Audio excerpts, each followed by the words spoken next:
चलो स्टार्ट करते हैं। आवाज आ रही है मेरी? हाँ सर।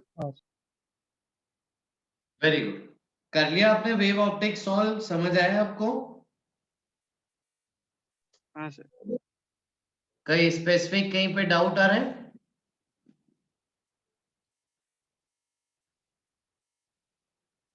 नहीं।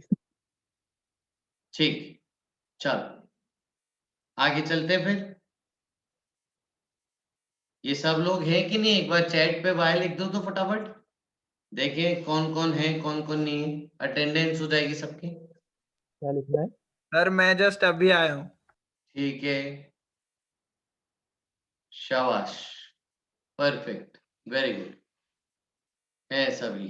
ठीक है बच्चों, तो वेव ऑप्टिक्स कर लिया O1 S1? सर नहीं किया, पूरा नहीं हुआ था। नहीं O1 S1 तो कर लो यार, O1 S1 कर लो आज ही। कल डाउट पूछ लेना क्लास में। यस सर, O1 वही सर S1। हाँ, और वो वाला टेस्ट दिया क्या एक बार आपने, एनटीए वाला?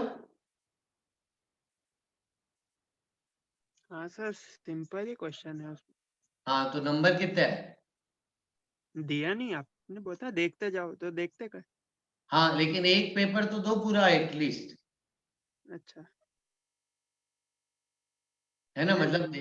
देखते जाए वो अच्छी बात है कि ज्यादा कवर हो जाएगा, बट एटलीस्ट एक पेपर तो पूरा दो कंप्लीट। 250 तक जाना है यार, फरवरी में ही।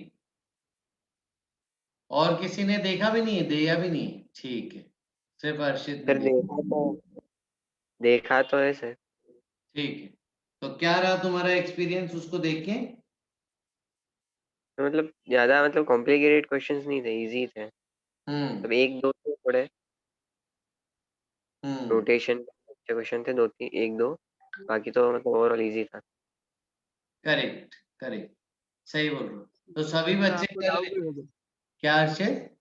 आपको डाउट भी भेजे हैं। डाउट भेजा है? मोबाइल पे भेजा है, व्हाट्सएप पे? हाँ चलो मैं चेक करता हूँ उसको अभी। आइए फटाफट एक बार हाइगन्स के वापस से सारे पॉइंट्स एक बार देख लें। अच्छा, क्या आज कुछ प्रूव करना था ना?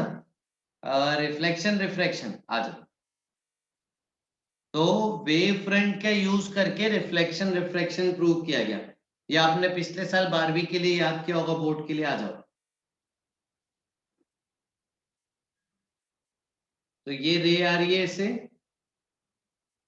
ये चलेगी, है ना? पहले लॉ ऑफ रिफ्लेक्शन प्रूव करते हैं।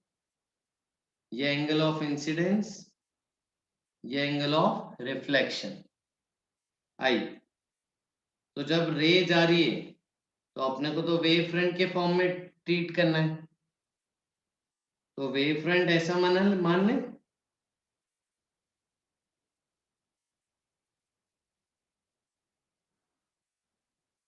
ठीक है? तो ये वर्टिकल से इंसिडेंस एंगल बना रहे, तो ये वेव फ्रंट का हॉरिजॉन्टल से एंगल बताओ।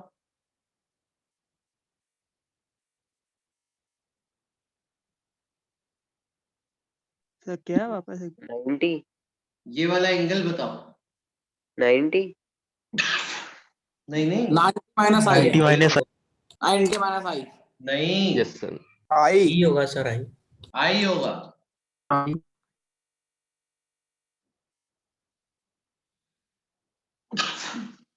आई होगा ना, क्योंकि वेव फ्रंट और रे परपेंडिकुलर होते हैं।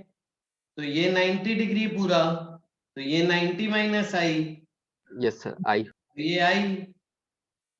आज तो ये वाला एंगल है आई, ठीक है? अब देखो, ये वेव फ्रंट ऐसे जा रहा है, तो पहले कौन टकराएगा, ए की बी? बी। हाँ, तो बी। जब, हाँ तो ये ऐसा हो गया, बी पहले टकराया, ए इधर। अब होगा क्या, बी तो यहीं से रिफ्लेक्ट हो गया, ठीक है? लेकिन ए जब तक टकराएगा नहीं कैसे रिफ्लेक्ट होगा? तो ए आगे जा रहा है यहाँ, ठीक है, इसको बोल रहे ए डैश, और जितनी देर में ए डैश तक पहुंचा उतनी देर में हाँ, बी B रिफ्लेक्ट होके यहां तक आ गया होगा बी डैश। ठीक है, उसके बाद ए डैश रिफ्लेक्ट हुआ तो ये नया वेव फ्रंट बन गया। समझे नया वेव फ्रंट कैसे बना? फिर से देखो, बी तो यहां से रिफ्लेक्ट हो चुका है, ए लेकिन अभी पहले ए डैश तक जाएगा फिर रिफ्लेक्ट होगा। ठीक है, तो जब तक ए डैश तक पहुंचा बी यहाँ पे बी डैश तक पहुंच चुका था और ये आपका नया वेव फ्रंट बन गया। ठीक, आओ तो जरा बताओ नए वेव फ्रंट में ये वाला कौन सा पॉइंट है? B. हाँ, B. B yes. तो क्या वेव फ्रंट ऐसे पूरा टिल्ट हो गया? जैसे ये पेन है, ये पेन ऐसे आके ऐसे घूम के ऐसे चली गई। हाँ सर। हाँ सर ऐसे। हाँ, है ना? आओ, ठीक है, फिर एंगल की बात कर लेते हैं एक बार यार। ये वाला एंगल बताओ, ये तो आर है,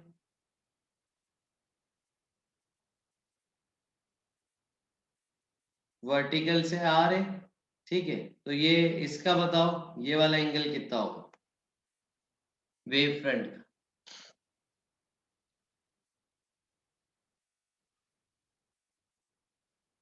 R. R very good, R ये भी आर होगा। हाँ,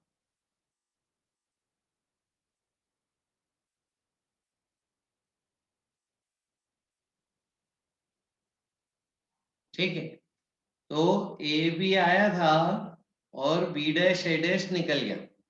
अब हमारे पास दो ट्रायंगल बन रहे बच्चों, ए डैश बी और बी डैश ए डैश बी।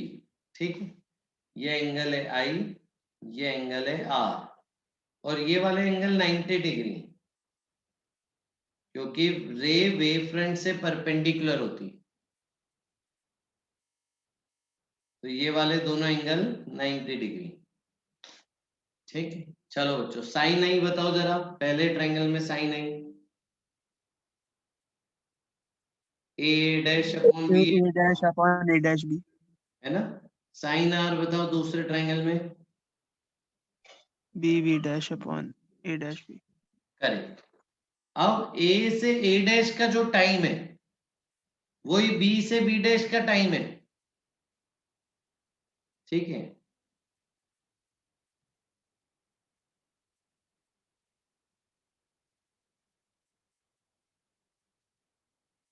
तो ए डैश की वैल्यू बताओ, स्पीड इनटू टाइम करो, डिस्टेंस बताओ कितना हो गई, टाइम टी मान लो तो स्पीड CT. इनटू टाइम, हाँ CT. और साइन आर में भी स्पीड इनटू टाइम। तो देखो दोनों वैल्यू क्या हो गई, डिनोमिनेटर सेम है न्यूमरेटर भी सेम है, सेम।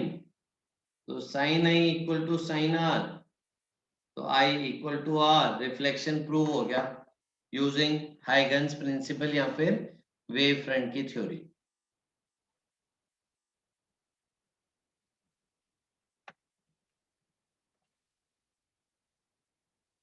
हाँ सर.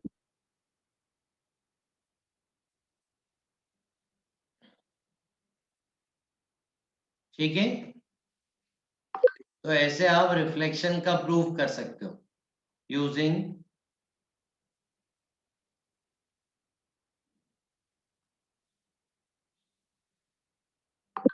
वेव फ्रंट की थ्योरी।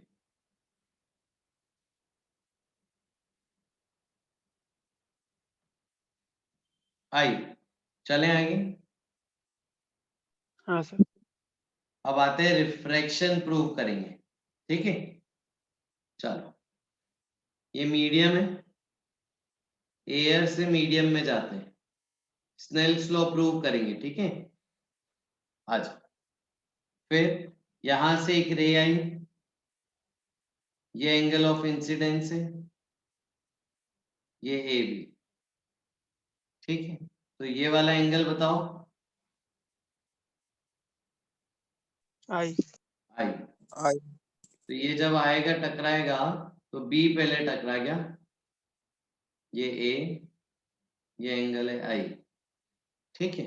अब जैसे ही ये वेव फ्रंट यहां पहुंचा मीडियम में, तो बी वाला क्या हो गया, मीडियम में एंटर हो गया। मीडियम में एंटर होते से बी क्या हो जाएगा स्पीड के मामले में, धीरे हो जाएगा। धीरे हो स्लो गया। तो बी धीरे हो गया बेचारा, लेकिन ए तो तेज है, ए तो अभी तक पहुंचा ही नहीं मीडियम तक। तो सोचो आप एक कार चला रहे हो, कार चलाते टाइम एक टायर धीरे हो जाए और एक टायर तेज ही रहे तो क्या होगी कार,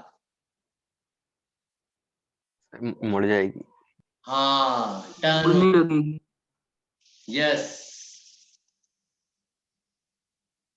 समझ आया कि, हाँ। तो इससे प्रूव हो गई बेंडिंग इन लाइट।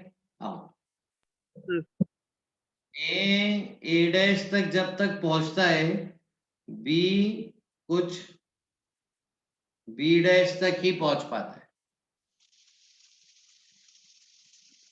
ये हो गया आपका नया वेव फ्रंट, और ये ऐसे जाने लगा, ठीक है। तो बताओ ये एंगल है आर, तो ये वाला एंगल बताओ, आर। Are, correct. यानी हमारे लिए डायग्राम में ये आई, ये आर, तो दो ट्रायंगल बन रहे हैं, A dash B 90 degree I, और B dash B R A dash. चलो साइन आई बताओ, A dash upon A B, नहीं ए डैश हाँ। और साइन आर बताओ, B B dash upon A dash. Correct. चलो ए भाई साहब तो एयर में चला है, तो वैक्यूम में इसकी सी टी हो गई, डिस्टेंस हो गया C into T, speed into time. B medium में चला है तो बी की स्पीड कितनी हो गई, C by mu. C by mu. C by mu. तो साइन आर कितना हो जाएगा, C by mu T. C by mu into T upon B A dash. देखो तो जरा रिलेशन क्या आ रहा है, sine I by sine R divide करो तो जरा,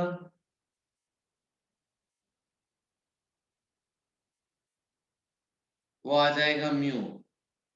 तो sine I equal to mu sine R, ये स्नेल्स लॉ प्रूव हो गया। हाँ सर।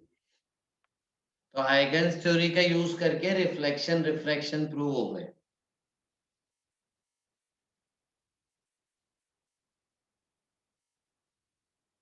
किसी को कोई डाउट है पूछिए। नहीं है सर।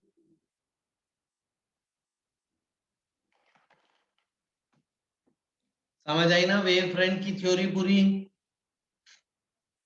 Yes sir. अच्छा, ये ऋषि कब तक आएगा कुछ पता पड़ा है, ऋषि की तबीयत कैसी है, किसी की बात हुई।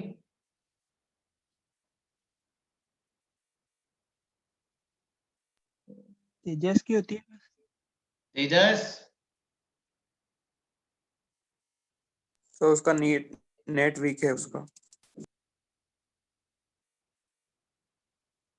अच्छा, बहुत दिनों से नहीं आ रहे हैं। आई, आगे चलते हैं। फिर नेक्स्ट, चल फिर अगली कहानी कौन सी, हाँ एक बार हाइगन्स थ्योरी के सारे पॉइंट्स। पहला तो वेव फ्रंट की डेफिनेशन, जल्दी बताओ वेव फ्रंट की definition. Locus of points vibrating in the same phase. बिल्कुल सही बात है, ठीक है। फिर दूसरा पॉइंट, लाइट ट्रेवल्स, जल्दी लिखते जाना, in medium in form of wave fronts.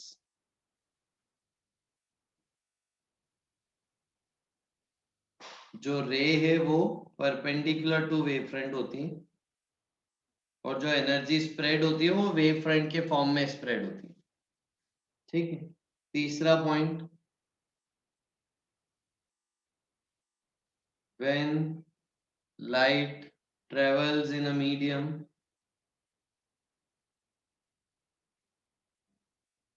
the particles of medium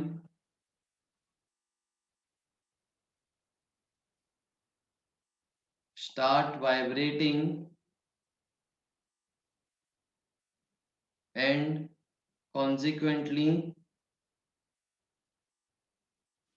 a disturbance is created in medium.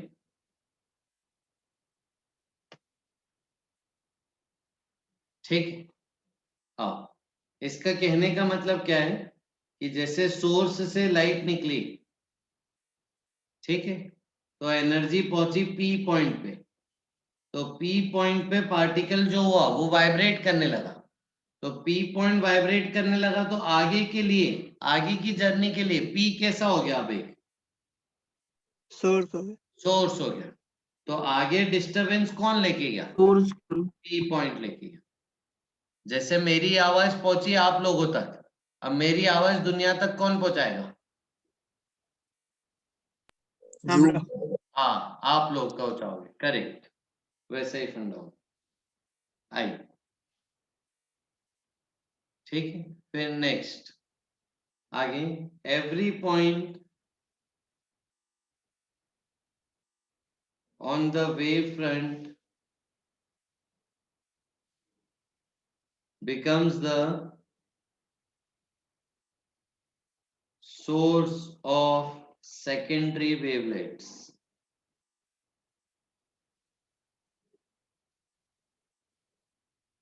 It emits secondary wavelets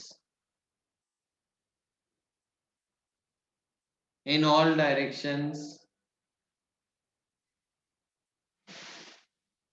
which travel with speed of light.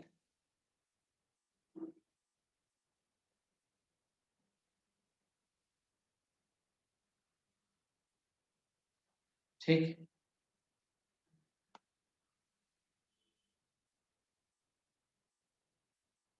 which travel with speed of light. क्या हुआ इस कहने का मतलब, इस point का कि main source से वेव फ्रंट्स निकले, लेकिन इस वेव फ्रंट के हर पॉइंट को आप कैसा ट्रीट कर सकते हो, आगे के मोशन के लिए एक सोर्स की तरह, इसको आप सेकेंडरी सोर्स बोलोगे। तो अब इसको एनर्जी मिली, अब ये आगे किस डायरेक्शन में पहुंचाएगा, सारे डायरेक्शन। सारे डायरेक्शन में, तो इसके खुद के वेवलेट्स बनने लगे, वेव फ्रंट्स बनने लगे, तो इसके जो खुद के वेव फ्रंट्स बनने लगे उसको बोल रहे हैं सेकेंडरी वेवलेट्स।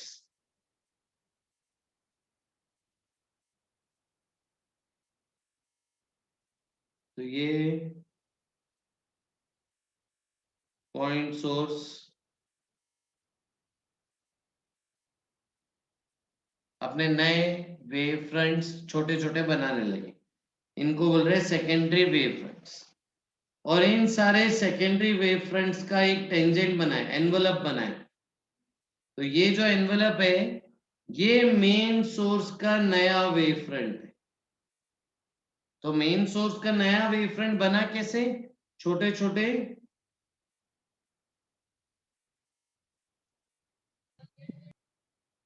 सेकेंडरी वेवलेट्स का एनवेलप करके। हाँ सर।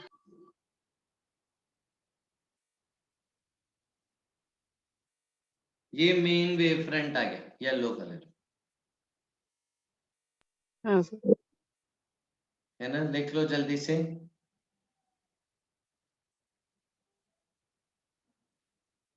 फिर the tangent plane तो अपन दूसरा सोर्स मानेंगे वो थोड़ी दूर जाके उसकी इंटेंसिटी तो कम हो जाएगी, हाँ हाँ, तो उस इंटेंसिटी से सब जगह स्प्रेड होने लगेगा वो। हाँ इंटेंसिटी तो कम होती जाएगी ना, जितनी स्प्रेडिंग होगी, जितना दूर जाओगे सोर्स से इंटेंसिटी कम होती जाएगी।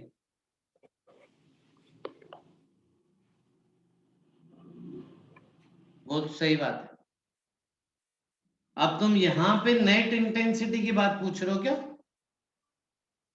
हाँ सर, वो स्प्रेड करेगा तो अपन ऐसे पूछ सकते हैं क्वेश्चन में कि वो कहाँ कितनी इंटेंसिटी है दूसरे सोर्स पे। देखो देखो, फिर यहाँ पे जब तुम इंटेंसिटी की बात करोगे ना, तो इन सब के थ्रू वेव्स जो आएंगी उनका रिजल्टेंट लेना पड़ेगा, हाँ सर, वही रिजल्ट लेना सुपरपोजिशन करना पड़ेगा। पड़ेगा। तो यहाँ पे इंटेंसिटी पूछ रहा है तो इनसे मत करना, फिर तो तुम मेन सोर्स से ही करना, power of source upon total area, हाँ सर, ठीक है सर। ऐसे करना। हाँ I, the tangent plane which envelops the secondary wavelets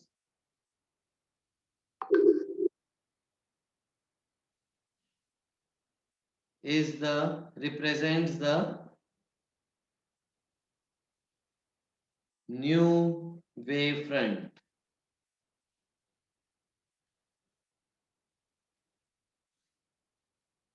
समझ गए?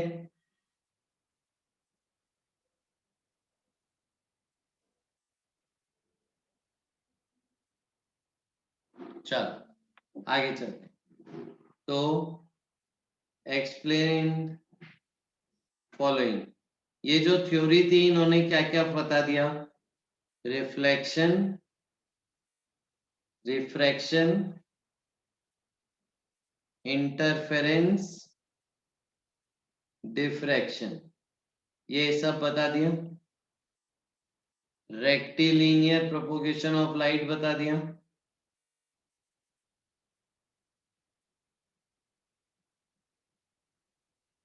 फिर velocity in rarer greater than velocity in denser. ठीक है, क्या नहीं बताया? Not explained. पोलराइजेशन। हाँ, पहला तो फोटो इलेक्ट्रिक इफेक्ट नहीं बता पाए, क्योंकि फोटो इलेक्ट्रिक तो पार्टिकल नेचर से प्रूव होता है, और पोलराइजेशन इसके जमाने में लॉन्जिट्यूडनल और ट्रांसवर्स अभी तक नहीं आया था। Yes sir. ठीक है, लॉन्जिट्यूडनल और ट्रांसवर्स अभी तक नहीं आया था। तो थी पहले कौन सी वेव इसके टाइम पे? नहीं, लॉन्जिट्यूडनल ट्रांसवर्स ये तो अच्छा, मतलब वो टाइप नहीं किए थे, सिंगल ही वेव थी पहले। हाँ, क्लासिफिकेशन आया ही नहीं था तब तक, तो इसलिए सही बात है। फोटो इलेक्ट्रिक तो इसको पता ही नहीं था हाइगन्स को क्या होता है क्या नहीं होता। सॉरी, फोटो इलेक्ट्रिक नहीं, पोलराइजेशन।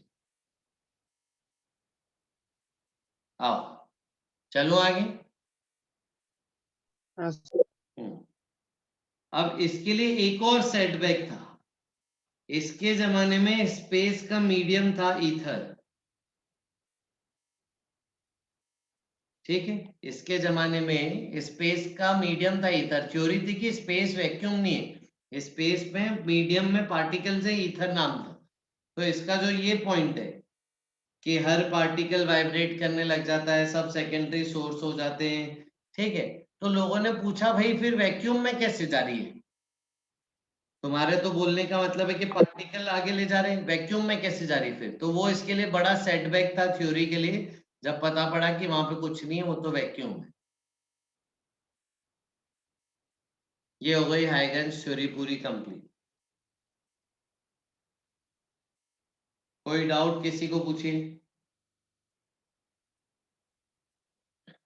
नहीं डन, चले आगे। हाँ परफेक्ट, शाबाश।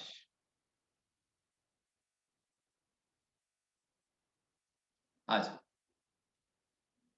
ठीक, फिर एक लास्ट टॉपिक पढ़ लेते हैं, फिर खत्म करते हैं। लास्ट टॉपिक लिखिए, फ्रेस्नेल बायप्रिज्म।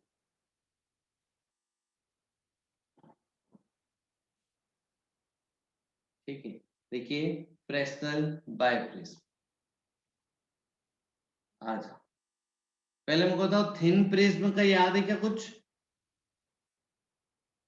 हाँ तो फिर A minus Angle of one deviation? तो sine A minus one by two ऐसे बताते थे। नहीं आवाज नहीं आ रही। A minus one by two ऐसे बताते थे। नहीं आ रही आवाज। A minus one by two a-1/2। तो कुछ आते थे। आवाज नहीं आ रही देवांग, किसी को कुछ समझ आया तो मेरे को बता दो क्या बोल रही है।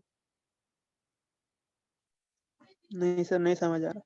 हाँ ठीक है, किसी और को याद है? Angle i of plus e minus r, नहीं i plus r minus e. Thin prism, नहीं बहुत हाँ छोटा। R1 इक्वल टू R2 आते हैं इसमें। म्यू माइनस वन इंटू ए।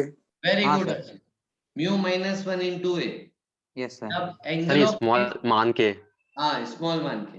यस हाँ। सर। अब एंगल थिन प्रिज्म बोल दिया मतलब एंगल स्मॉल यस सर। है ना? तो ये यूज होगा। ठीक है, angle of deviation in thin prism μ-1 sir A लेना रेडियन में। हाँ बोलो। साइन साइन से निकाल के लिखते थे वही, मतलब अगर स्मॉल मान लिया तो। हाँ करेक्ट करेक्ट। आज तो है क्या फंडा इसका?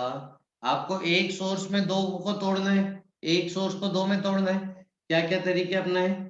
डबल स्लिट अपनाया, मिरर अपनाया, ठीक है, लेंस अपनाया। लेंस कैसे कैसे अपना सकते हो आप? याद है वो वाला तरीका? तोड़ दिया, एक के सामने रख देंगे लेंस। हाँ अलग अलग। ऐसा हो गया, ठीक है। तो इसके लिए इमेज यहाँ बन गई, इसके लिए इमेज यहाँ बन गई। ये किया था ना बनने, ऐसा बना सकते हैं, यस सर। हाँ सर। है ना? चलो एक और तरीके से कर सकते हैं, बट वो ना YDSC एग्जैक्ट नहीं हुआ। चलो अगर लेंस का μ1 और नीचे वाले हिस्से का μ2 कर दिया जाए और प्रिंसिपल एक्सिस इस हिस्से की और इस हिस्से की सेम रखी जाए, तो बताओ ये सोर्स की इमेज कहाँ बनेगी, कैसे बनेगी? सर आगे पीछे शायद बनेगी। हाँ, एक का फोकस इधर आ जाएगा, दूसरे का फोकस इधर आ जाएगा, तो ये स्क्रीन।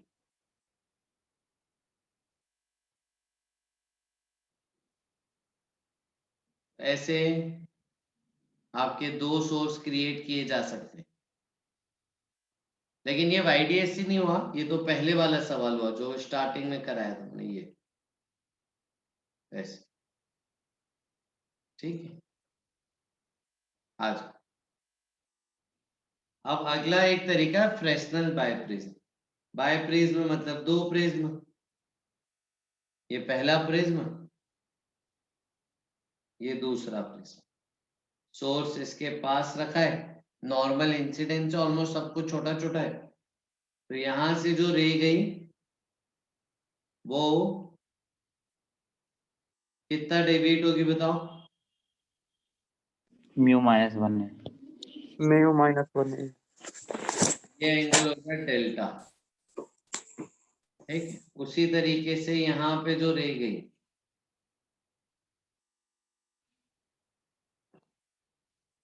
वो भी उतना ही एंगल डेविएट हो गई।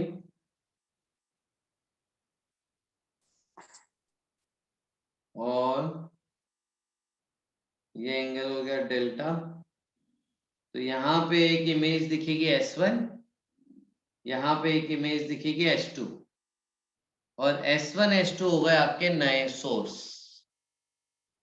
और सामने लगा दी जाएगी स्क्रीन, और स्क्रीन पे हो जाएगा इंटरफेरेंस का एग्जैक्ट YDSC का पैटर्न। ठीक है, डिस्टेंसेस देखो, सोर्स का प्रिज्म से डिस्टेंस स्मॉल है, प्रिज्म का स्क्रीन से डिस्टेंस है स्मॉल b, तो कैपिटल D डिस्टेंस आ जाएगा a प्लस b।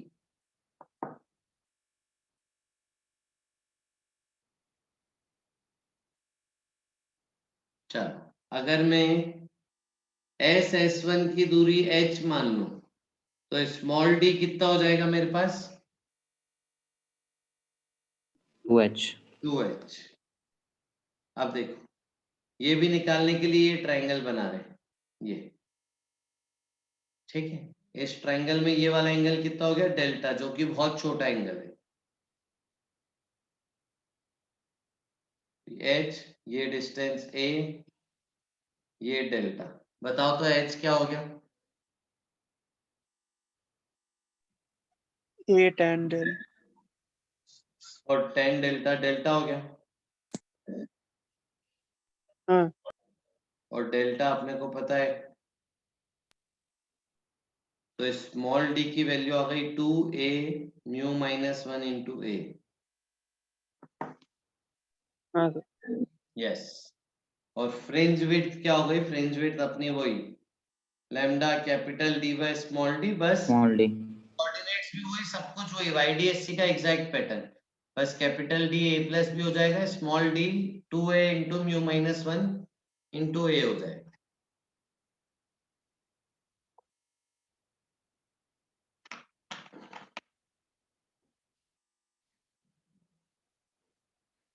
आया समझ में? कोई डाउट है पूछो। नहीं है सर। नहीं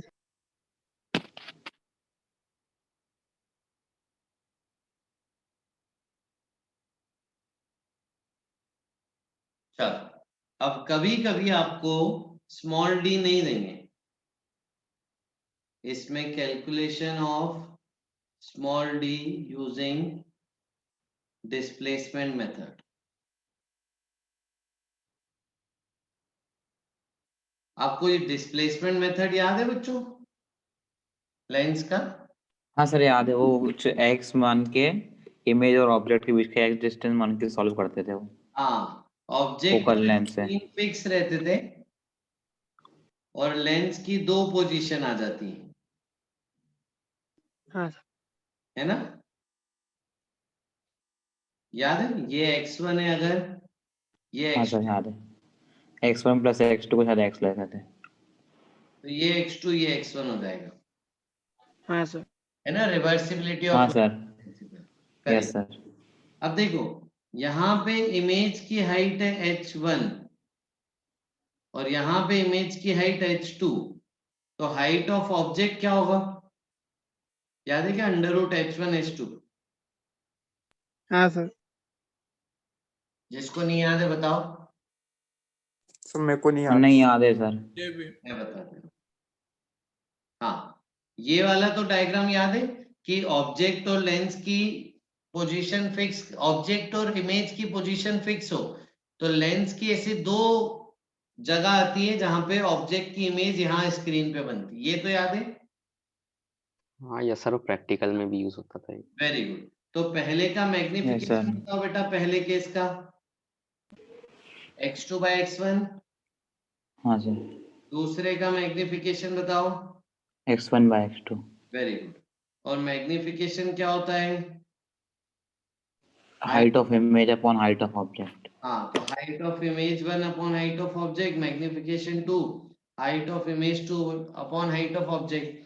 अब m1 m2 बताओ क्या होगा इस One. फॉर्मूले से? 1. 1 तो h1 upon ho equal to h2 into h1 upon ho into h2 upon ho equal to 1। तो हाइट ऑफ ऑब्जेक्ट आ गया अंडर रूट h1 h2।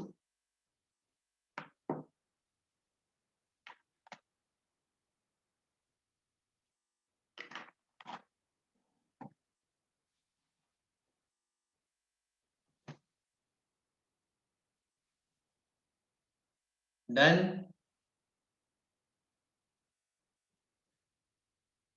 हाँ सर। सर हाँ, सर प्रैक्टिकल करते थे तो ऐसा करते का ऐसे थे कि यहाँ से x1 x2 लेके और इधर से ऐसा आता था, क्या सेम आता था ऐसा करने से?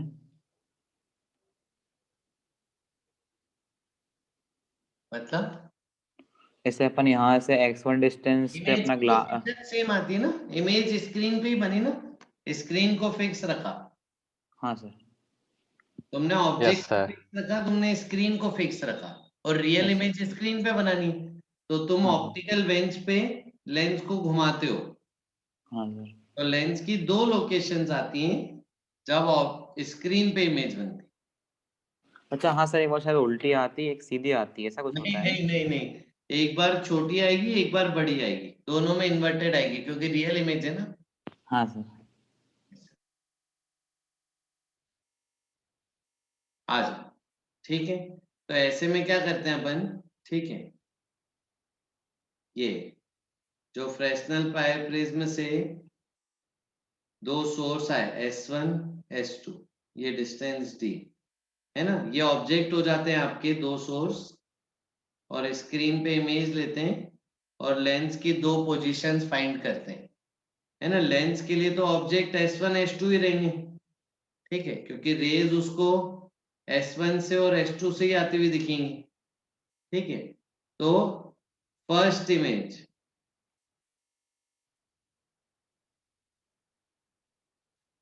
जो बनेगी स्क्रीन पे, S1 S2 की जो फर्स्ट इमेज बनेगी स्क्रीन पे, उसकी डायमीटर मान लो D1 है या लेंथ D1 है।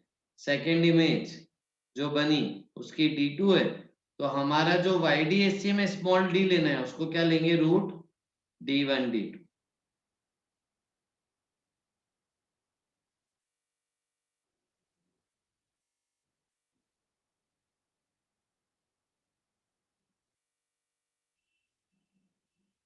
ठीक है। ठीक है, पर आ जाइए, हटा देता हूं इसको, ठीक। हम नेक्स्ट आगे बढ़ते हैं।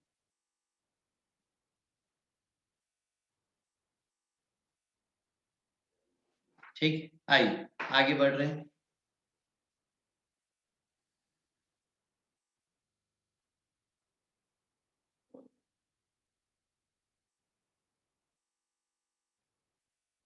आ जाओ, तो नेक्स्ट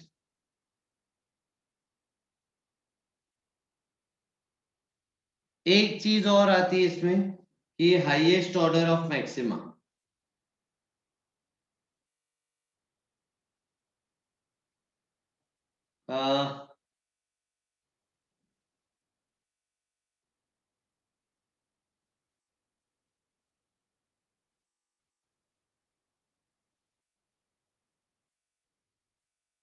चलो, यहां से जो रे गई वो कितना एंगल बना रही है यहाँ पे, डेल्टा। और हाँ एक सर। नीचे से जो रे गई वो यहाँ पे कितना एंगल बना रही है, डेल्टा। तो जो भी इंटरफेरेंस होगा इसी रीजन में होगा, हाँ ठीक है। तो ये आपका हाईएस्ट ऑर्डर वाला मैक्सिमा है। तो ये जरा डिस्टेंस y कोऑर्डिनेट बताओ क्या होगा। B10 delta. हाँ, b डेल्टा, ठीक है। हाँ बी हाँ और 10 अगर मैं इसको फ्रिंज विड्थ से डिवाइड कर देता हूँ, हाँ, तो ये हाईएस्ट नंबर। तो हाईएस्ट ऑर्डर ऑफ मैक्सिमा आ जाएगा का GIF। जैसे अगर ये जो आया ये 10.2 आया, तो GIF यानी ग्रेटेस्ट इंटीजर 10 लेंगे, ऐसा।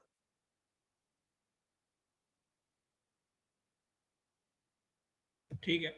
है ना, हाँ, ठीक। और फ्रेस्नेल बायप्रिज्म थोड़ा यूज ज्यादा होता है।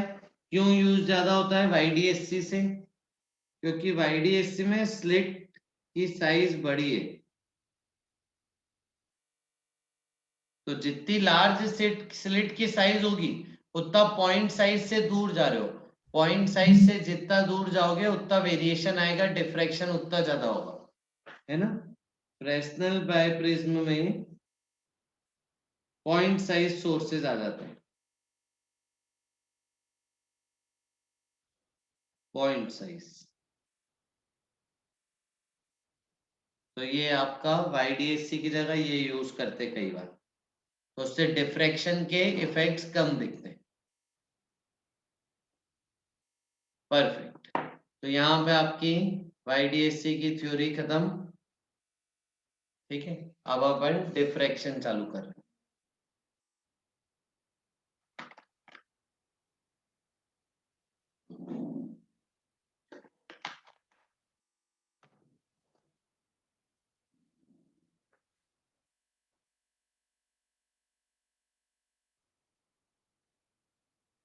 पढ़ना है डिफ्रैक्शन। हाँ मेरे पास अभी कौन कौन से टॉपिक्स है जो मेरे को पढ़ाने? Surface tension, viscosity, diffraction, polarisation.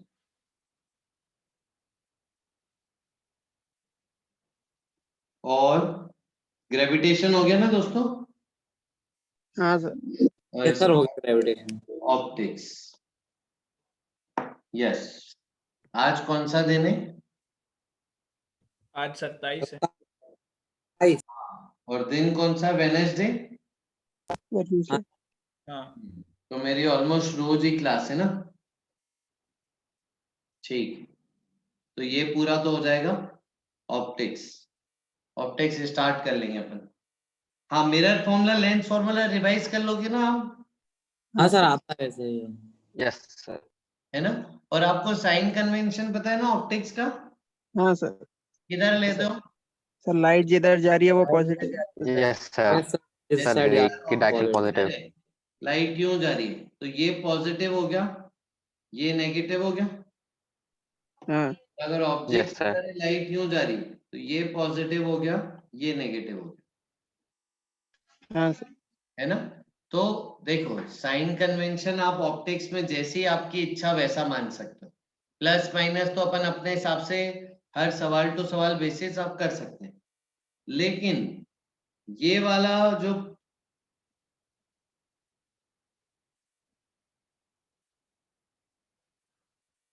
है इससे थोड़ा सा कंफ्यूजन कम होगा आपको। ठीक है, कि जिस तरफ रे जा रही है उसी को पॉजिटिव मान लें अगर, तो इससे आपकी चीजें थोड़ी सी आसान हो जाती है। इसीलिए आपको जनरली बच्चों को यही बोला जाता है, जिस तरफ इंसिडेंट रे उसी को पॉजिटिव मानो। ठीक है, हाँ सर। ये आप कर लेना है ना। ऑप्टिक्स में आप मिरर फॉर्मूला, लेंस फॉर्मूला पढ़ के रखना। ठीक है, सर कब तक? शायद फ्राइडे या ठीक। सैटरडे तक। ठीक है ठीक है ठीक है ठीक है सर। और केसेस एक बार डिस्कस कर लेंगे, चलो केसेस, है ना? तो स्टार्ट अपन करेंगे ग्राफ से। ठीक है, एंड केसेस से। ठीक है, तो मिरर के केसेस, लेंस के केसेस, है ना, ग्राफ्स करेंगे, और फिर हम डायरेक्ट कॉम्बिनेशन की पढ़ाई करेंगे। ठीक है, हाँ सर। फिर अपन डायरेक्ट कॉम्बिनेशन पढ़ेंगे, और प्लेन मिरर फिर बाद में पढ़ूंगा। पहले अपन मिरर लेंस पूरा पढ़ के, ठीक है, ग्लास स्लैब वगैरह सब पढ़ लेंगे, फिर प्लेन मिरर आखिरी में देख लेंगे। तो हाँ सर। थोड़ी सी स्पीड बढ़ जाएगी अपनी। प्रिज्म मतलब पहले पढ़ा दूंगा, मिरर प्लेन मिरर से पहले, ऐसा। तो अपन अगले 2 हफ्ते में ऑप्टिक्स कंप्लीट करने की स्थिति में होंगे। ठीक है, अच्छा, ठीक है, किसी को कुछ बोलना है ऑप्टिक्स रिलेटेड तो बताओ। नहीं सर। ठीक, चलो, तो नेक्स्ट क्लास में आपका होमवर्क क्या है? नेक्स्ट क्लास में अपन wave optics at least O1 S1 तो कंप्लीट कर लें। ठीक है, आज तो ये आपका होमवर्क है, वेव ऑप्टिक्स कर लीजिएगा, और optics at least lens formula, mirror formula revise कर लीजिए। आइए नेक्स्ट हेडिंग डालो, डिफ्रैक्शन। ठीक, डिफ्रैक्शन क्या है कि जब आप एक ऑब्स्टेकल पे आते हो, ये स्क्रीन, ये मान लो पॉइंट सोर्स, पॉइंट सोर्स से लाइट जा रही है, ऑब्स्टेकल में सारी लाइट एब्जॉर्ब हो गई, ओपेक ऑब्स्टेकल है, सारी लाइट एब्जॉर्ब हो गई। तो स्क्रीन पे क्या पैटर्न दिखता है बताओ? वर्ड्स बैंड हो जाती है अंदर की पर तरफ। हाँ, पहले तो परछाई दिखेगी ना, इस ऑब्स्टेकल की यहाँ पे परछाई दिखेगी, शेडो, हाँ सर। है ना? तो ये वाला जो रीजन हुआ स्क्रीन पे, ये रीजन होता है डार्क रीजन,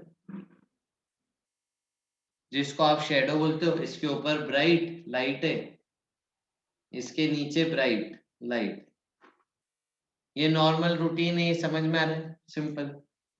अब लेकिन अगर जो ऑब्स्टेकल का कोना है बहुत ही नुकीला है, शार्प है,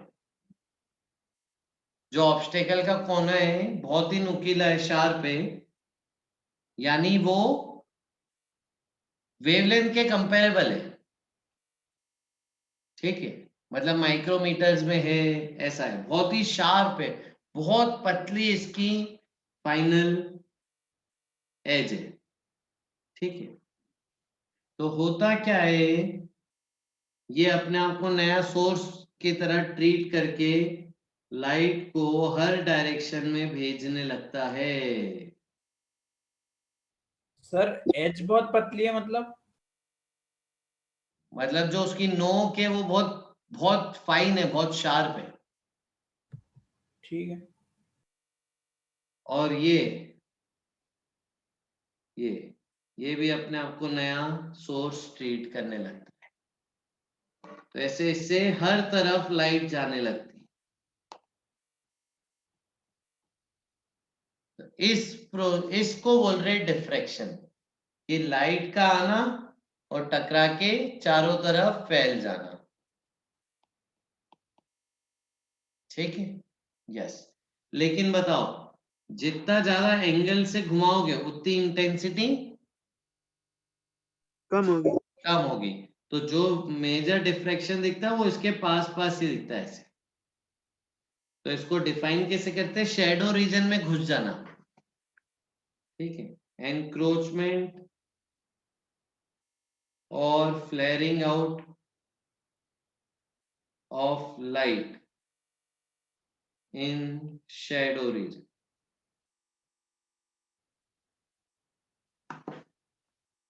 तो यहाँ पे जो एकदम डार्क होना चाहिए था रीजन पूरा ज्योमेट्री से, तो वो साइड में यहाँ पे रोशनी रोशनी आने लगती, तो शेडो एकदम पूरी शार्प नहीं बनती। ठीक है ना? ठीक है। और इसको यहाँ फिर बोल सकते हो bending of light from, sir question क्या पूछते हैं डिफ्रैक्शन में? करेंगे ना अभी, from sharp edges of an opaque object or aperture।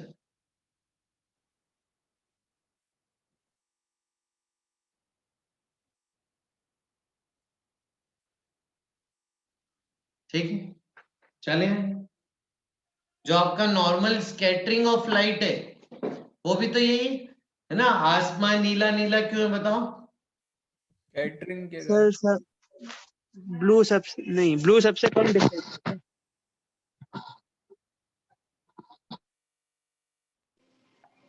जिसकी वेवलेंथ ज्यादा होती है वो कम डिफ्लेक्ट होता है। यार जो हाँ लाइट रेज आती हैं वो एटमॉस्फेयर में पार्टिकल्स की साइज ऐसी रहती है कि उन पे स्कैटर होके ब्लू कलर सबसे ज्यादा स्कैटर होता है, तो इसलिए अपने को ब्लू हाँ सही। तो एटमॉस्फेयर में भी तो डिफ्रैक्शन हो रहा है, जैसे लाइट अर्थ में एंटर कर रही है तो पहले एटमॉस्फेयर के पार्टिकल्स आ रहे हैं, एटमॉस्फेयर के पार्टिकल्स वेवलेंथ के कंपेरेबल हैं, बहुत ही छोटे हैं। तो एटमॉस्फेयर के पार्टिकल से टकराने के बाद लाइट क्या होगी, स्प्रेड आउट हो जाएगी, ठीक है। तो सबसे ज्यादा कौन सा कलर स्प्रेड होता है, स्कैटर होता है, ब्लू। ब्लू। इसलिए आसमान दिखता है ब्लू, ठीक है।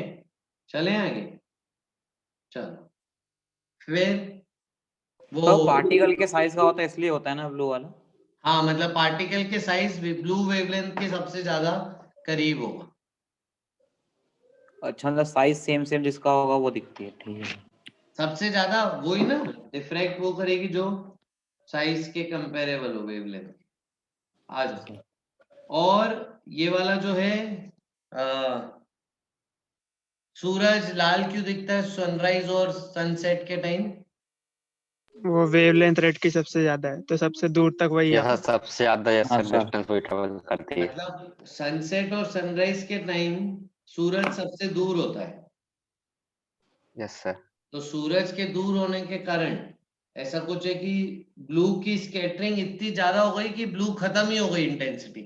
मतलब पहले ही स्कैटर हो गया ना, ऐसा मान लो। हाँ, पहले स्कैटर हो गया, मतलब खिंच के उसकी इंटेंसिटी खत्म हो गई, तो बस रेड ही दिख बचती है, तो रेड कलर दिखता है। तो वॉयलेट ऑब्स्टिकल में रह जाएगा ना? क्या? जो वॉयलेट वाला कलर होगा वो तो ऑब्स्टिकल तरफ रह जाएगा इसलिए। नहीं नहीं, वो स्कैटर हुआ पूरी दुनिया में, तो स्कैटर बहुत ज्यादा हो गया, तो उसकी इंटेंसिटी बची नहीं, यस सर। तो रेड की बची बस, तो इसलिए रेड दिखी। ठीक है, आ जाओ। और अपर्चर मतलब मान लो, ठीक है, एक स्मॉल ओपनिंग है, तो अगर इस ओपनिंग के बहुत ही शार्प एज हुए, तो यहां से जो लाइट आ रही है वो इन एजेस से टकरा के क्या होंगी? डिफ्रैक्ट। हाँ, इसको बोल रहे हैं स्प्रेड। और अगर इसकी पूरी की साइज बहुत ही छोटी है, तो डिफ्रैक्शन और ज्यादा होते जाएगा। ये ठीक है, इसको बोल रहे हैं हम सिंगल स्लिट डिफ्रैक्शन। ठीक है, वो अब हम पढ़ेंगे।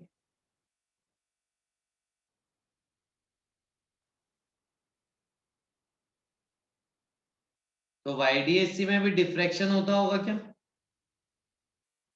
किस तरह होता होगा? बिल्कुल सही बात। फिर होता है। नेगलेक्ट कर देते हैं उसको। हाँ, क्या कर देता है? नेगलेक्ट। अपन निग्लेक्ट करते हैं,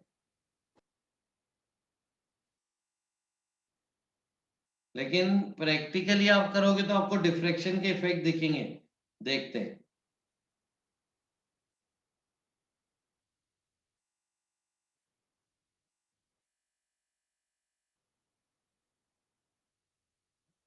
एक वीडियो देखते हैं।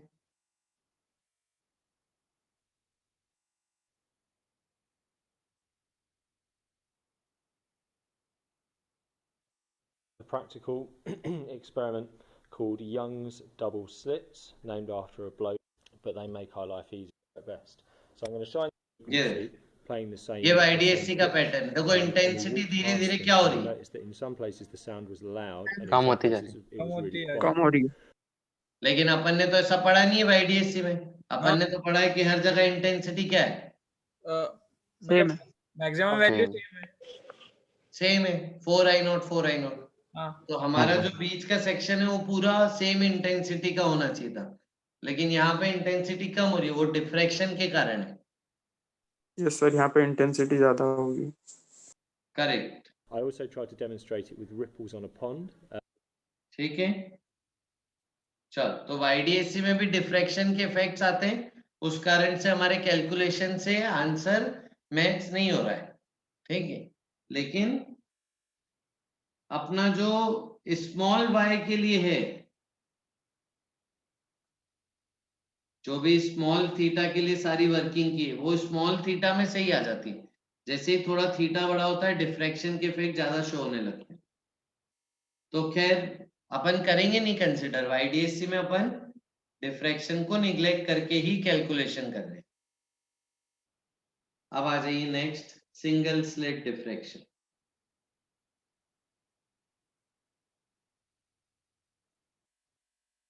ठीक है, सिंगल स्लिट डिफ्रैक्शन मतलब अब एक ही स्लिट है बस।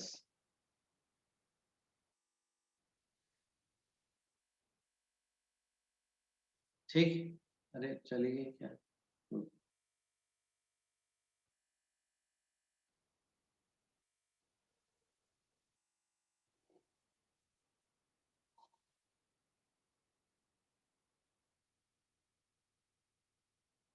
आ जाओ।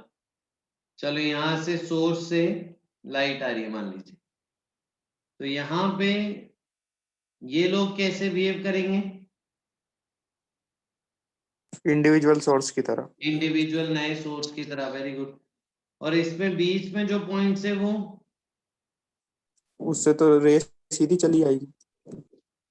लेकिन अगर स्लाइड साइज बहुत कम है ना तो ये सभी कैसे बिहेव करेंगे? नए सोर्स की तरह। तो पी पॉइंट पे बात करें तो कहां से लाइट आ रही? पूरे स्लिट में से। ये तो हर एक पॉइंट पे स्क्रीन के, ठीक है, लाइट स्प्रेड होती हुई आएगी तो स्क्रीन पे एक पैटर्न ऑब्जर्व होगा। अब हम देखेंगे कि स्क्रीन पे पैटर्न कैसा ऑब्जर्व हुआ एक्सपेरिमेंटली। ठीक है, ये डायग्राम बना लो, फिर आगे चलते हैं। सर आप ना वो शेप्स भी समझा दीजिएगा, मुझे वो कभी समझ नहीं आया कि एलिप्स वगैरह कैसे बनता है। ठीक, शेप पहले समझा दो। ठीक है।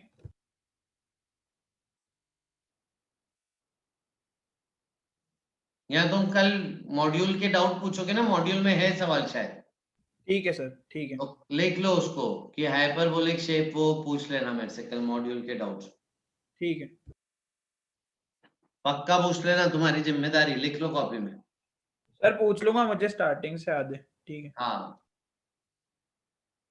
चल अब हम देखेंगे कि स्क्रीन पे जो शेप आया, जो फ्रिंजेस आए, जो भी पैटर्न आया वो कैसा है। ये मान लो स्क्रीन है, या ऐसे ही ले लो, चलो स्क्रीन है ना। बड़ा इंटरेस्टिंग पैटर्न है। बीच में तो सेंट्रल मैक्सिमा है, इधर मिनिमा है, इधर भी मिनिमा है। तो ये इंटेंसिटी का ग्राफ हो गया। फिर अगला इंटेंसिटी ऐसा हुआ, फिर अगला इंटेंसिटी ऐसा हुआ। मतलब इंटेंसिटी क्या हो रही है? कम हो रही है। कम हो रही, करेक्ट। इंटेंसिटी कम होती जा रही, जो अपन ने लाइव अभी देखा भी। ठीक है,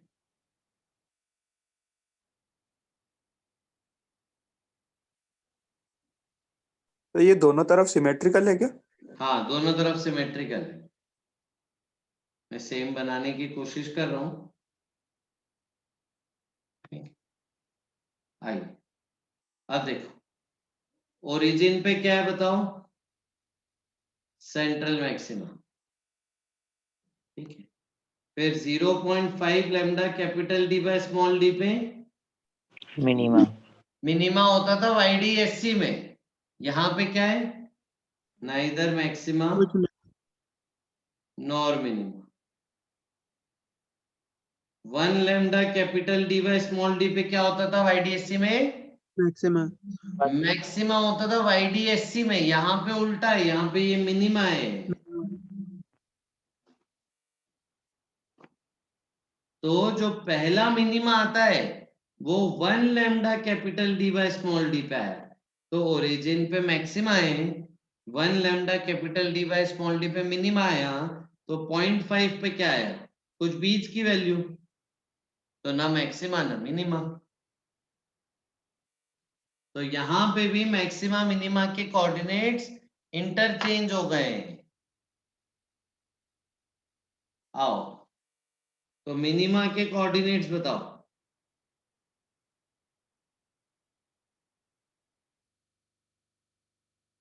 बताओ। n lambda capital D by small D, lambda और एन जीरो नहीं कैपिटल डी होगा। By small D. और मैक्सिमा के कोऑर्डिनेट्स बताओ।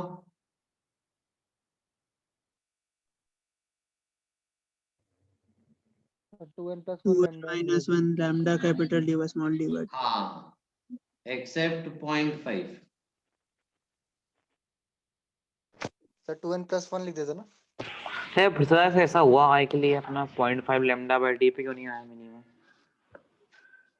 हाँ, वो क्यों हुआ वो बाद में समझेंगे, पहले तो ये हुआ, ये एक्सपेरिमेंटल ऑब्जर्वेशंस है, ठीक है। फिर पहला मतलब जो पहले वाले की फ्रिंज बिट ज्यादा होगी फिर धीरे धीरे कम होती जा रही फ्रिंज बिट भी, धीरे धीरे कम नहीं हो रही है, बस मतलब पहले वाले पहली की वाली ज्यादा है। बड़ी है फिर बस हाँ बाकी की छोटी है। करेक्ट। तो सेंट्रल मैक्सिमा की फ्रिंज विड्थ देखो, 2 lambda d by small d. हाँ, और बाकी की fringe width, Lambda capital D by small d. Correct.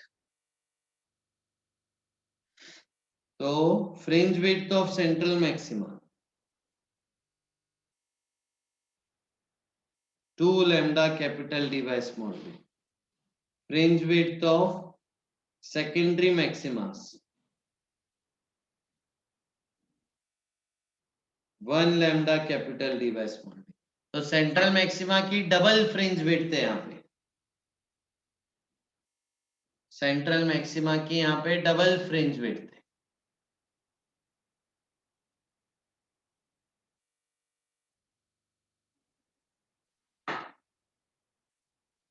ठीक है, आ जाओ इंटेंसिटी भी लिख दो तो जरा ग्राफ की। सेंट्रल मैक्सिमा की अगर आई नॉट है, फिर ये I naught by 21, I naught by 61, अगली आई नॉट बाय 121।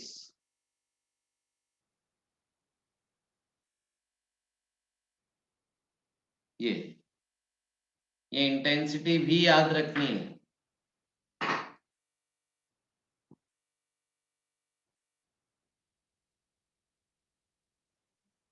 ये इंटेंसिटी कुछ पे डिपेंड नहीं कर रही है, मतलब यही रहेगी क्या, मतलब ऐसे ही आई नॉट बाय 21 हर चीज में इतनी रहेगी सेकंड वाले की? हर केस में क्या एक ही तो केस है? ये मतलब अपन वेवलेंथ बाकी चीज चेंज करेंगे तो वो रेशियो सेम रहेगा कि आई नॉट से आई नॉट बाय 21 होगी। हाँ हाँ, क्योंकि इनफाइनाइट मतलब कैपिटल डी बहुत बड़ा है ना स्मॉल डी से। अच्छा हाँ ठीक है, आओ स्मॉल डी से याद आया, स्मॉल डी यहाँ पे क्या है? अब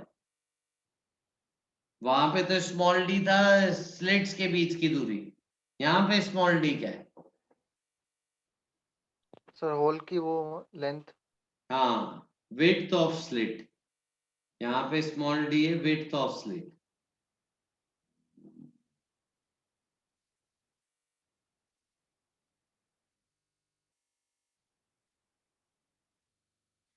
चले आगे। चल फिर बताओ मेरे को जरा, angular position of first minima क्या बोलोगे?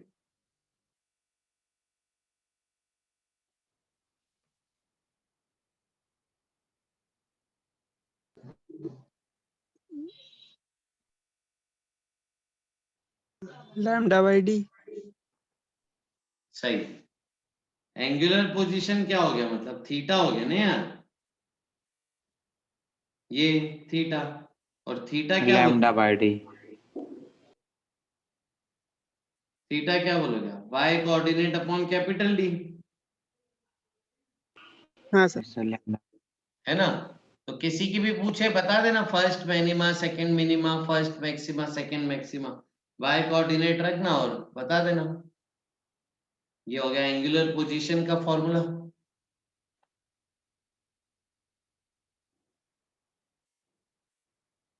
चलो फिर आ जाओ एंगुलर फ्रिंज विड्थ।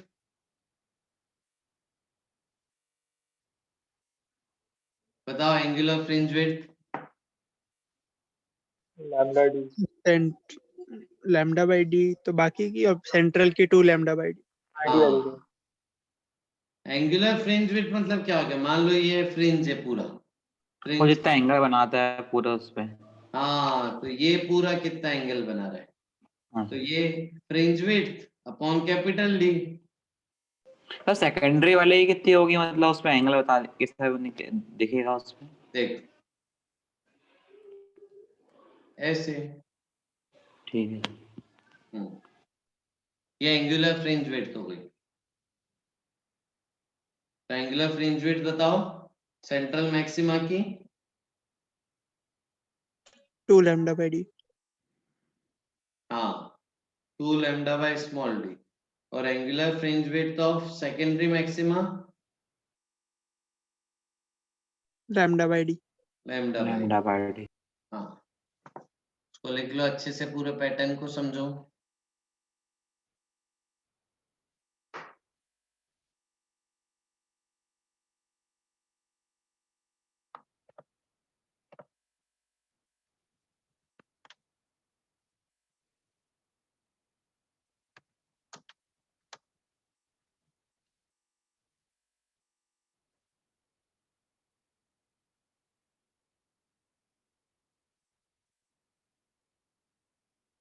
चलें आगे। Yes sir. एक बात बताओ क्या क्या डिफरेंसेस मिले।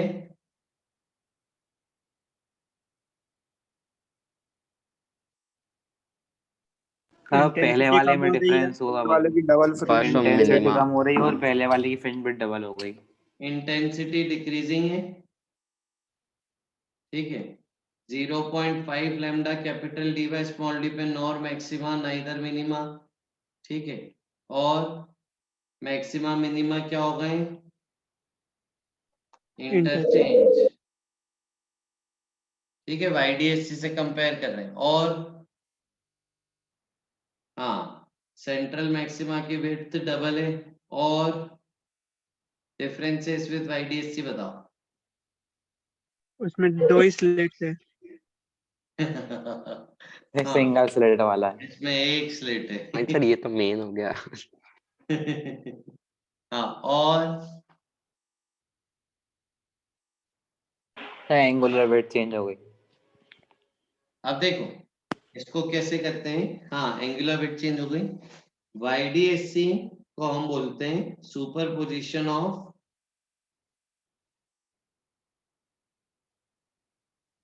To different वेवफ्रंट्स।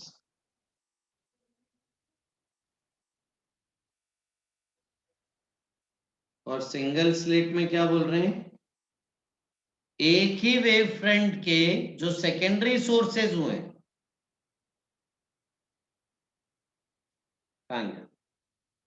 हाँ एक ही वेवफ्रंट था, इस वेवफ्रंट के ये सारे पॉइंट कैसे बिहेव कर रहे हैं, सोर्स सेकेंडरी सोर्सेज। तो सेकेंडरी वेवलेट्स का इंटरफेरेंस है, उनका सुपरपोजिशन है। समझ गए। हाँ सर।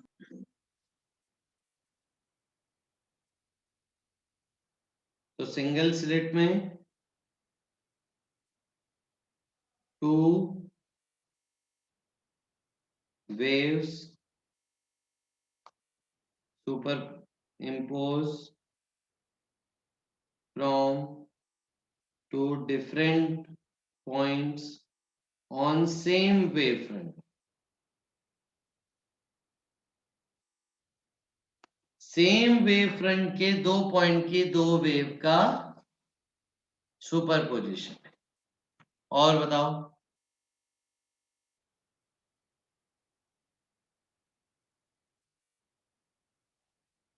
किसमें नंबर ऑफ मैक्सिमा ज्यादा होंगे, वाईडीएससी। हाँ क्योंकि डिफ्रैक्शन में तो फैलना ज्यादा होगा तो लॉसेस ज्यादा है, तो number of bands more in YDSC.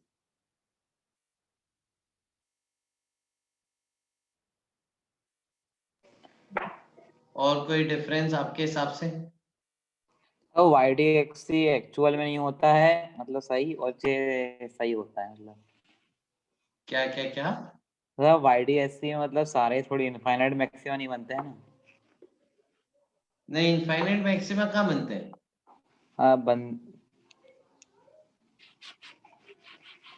तो बनते कितने हैं उसमें।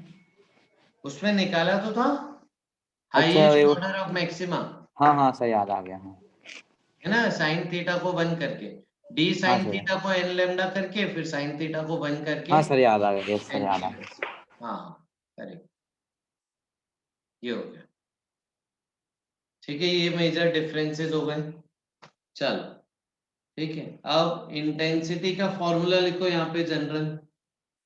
Intensity equal to I naught sine alpha upon alpha का स्क्वायर, जहां पे अल्फा क्या है, pi by lambda D sine theta, और साइन थीटा क्या है, पाई बाय कैपिटल डी। ये इंटेंसिटी का फॉर्मूला है ऑन स्क्रीन। आई नॉट क्या है, इंटेंसिटी ऑफ सेंट्रल मैक्सिमम।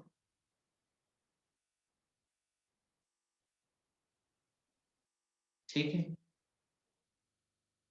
चलो इसके आगे की वर्किंग फिर कल करते हैं। ये फॉर्मूला अच्छे से लिख लीजिए, पूरा क्या याद का फॉर्मूला है? Intensity at screen. और डिफ्रैक्शन में? हाँ डिफ्रैक्शन में? हाँ हाँ, सारे चीजें बात करी ना, अभी डिफ्रैक्शन की बात करी। ये भी डिफ्रैक्शन का, सिंगल स्लिट डिफ्रैक्शन।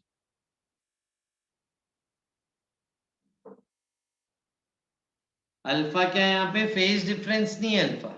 अल्फा की वैल्यू ये pi by lambda D sine theta, जहां पे sine theta Y by capital D. ये अल्फा एंगल बनता कहाँ पे है? अल्फा एंगल कुछ नहीं बनता है, अल्फा की value pi by lambda D sine theta.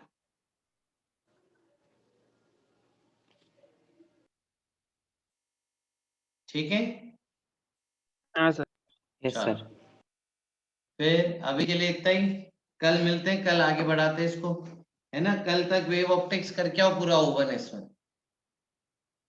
Yes sir. हाँ sir. Yes, sir. Okay okay दोस्तों, bye bye thank you Thank sir. you, sir. Bye. Thank you sir. Okay bye.